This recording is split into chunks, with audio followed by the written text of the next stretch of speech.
Comment tirer le maximum d'un livre? Aujourd'hui, j'aimerais vous parler d'une technique toute simple pour vous permettre de tirer la substantifique moelle d'un livre et vous assurer que vous allez pouvoir appliquer les conseils que vous avez découverts dans ce livre. Parce qu'on ne veut pas lire simplement comme si c'était de la culture générale, on veut aussi lire pour nous aider à améliorer notre vie et développer notre entreprise.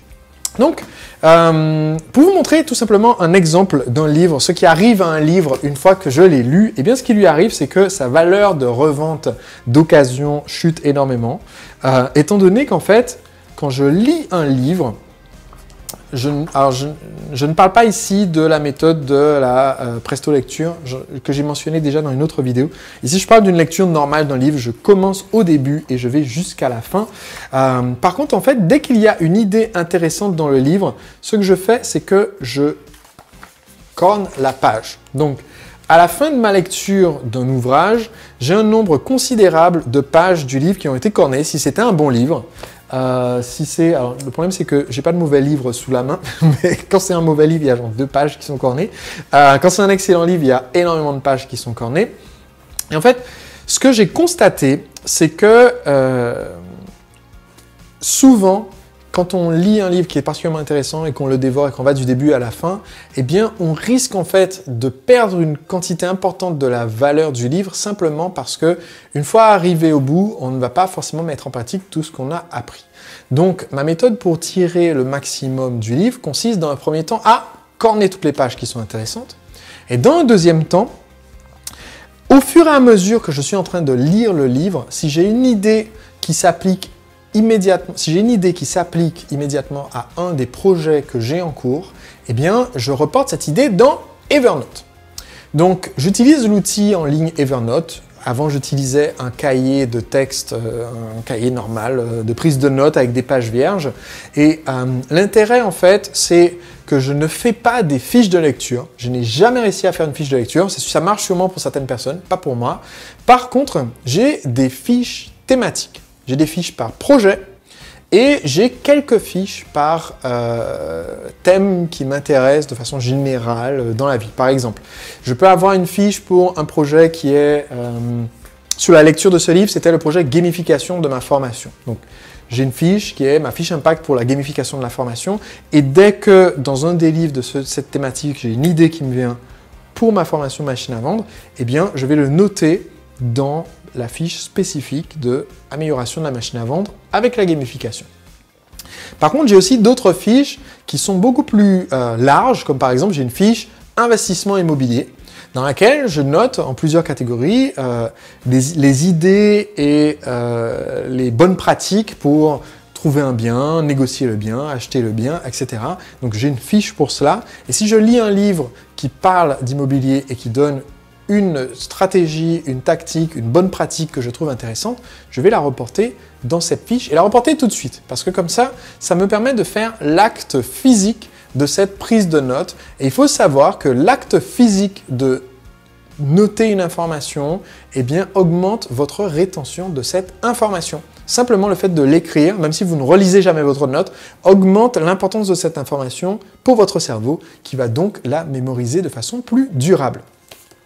La deuxième chose que je fais à mesure que j'avance dans le livre, si je pose le livre et que je le reprends plus tard, quand je reprends le livre plus tard, imaginons que je reprends le livre au milieu, eh bien, je repasse en revue les pages que j'ai déjà cornées précédemment et je souligne les passages importants des pages en question.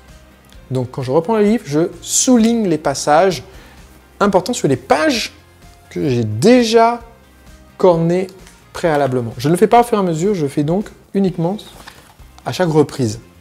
Ça me permet, de m'assurer que quand j'aurai juste besoin plus tard de me rafraîchir la mémoire sur les livres, eh bien, je saurai quelles sont les informations importantes. Ça me permet aussi de reprendre ma lecture en étant à jour dans ma tête de ce que je suis censé déjà avoir appris à ce stade dans le livre. C'est comme juste un rafraîchissement de mémoire avant de continuer dans le chapitre suivant.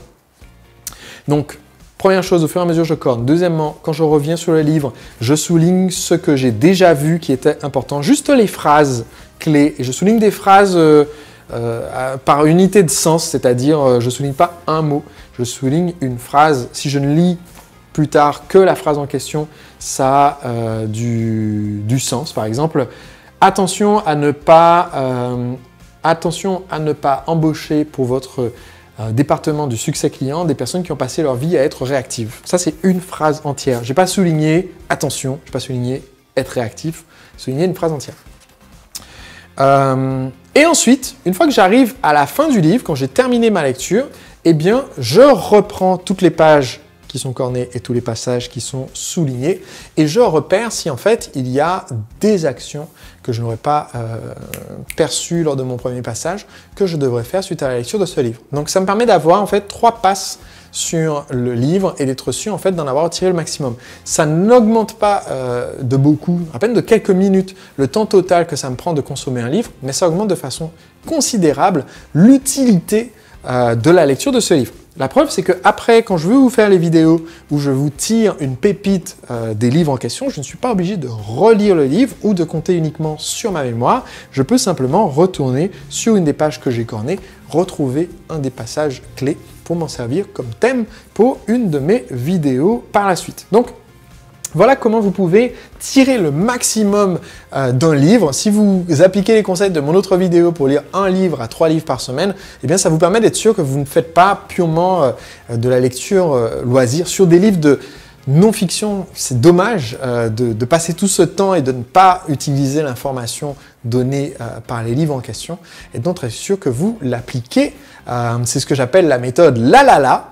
Lire, appliquer, lire, appliquer, lire, appliquer. Et c'est la méthode qui m'a permis d'obtenir des résultats rapides dans tous les secteurs comme ça où j'ai décidé d'utiliser les livres comme tremplin. Si vous n'avez pas lu mon livre « Le secret des entrepreneurs libres », sachez que je vous donne la permission de corner toutes les pages que vous voulez, d'écrire dedans, d'écrire en marge, de griffonner, de vous en servir pour prendre des notes, parce que ce livre vous enseigne comment devenir un entrepreneur libre, vous libérer du temps, pour vous consacrer à vos passions et à vos proches, tout en ayant une entreprise qui tourne 24 heures sur 24, 7 jours sur 7 et qui fidélise les clients de façon automatique.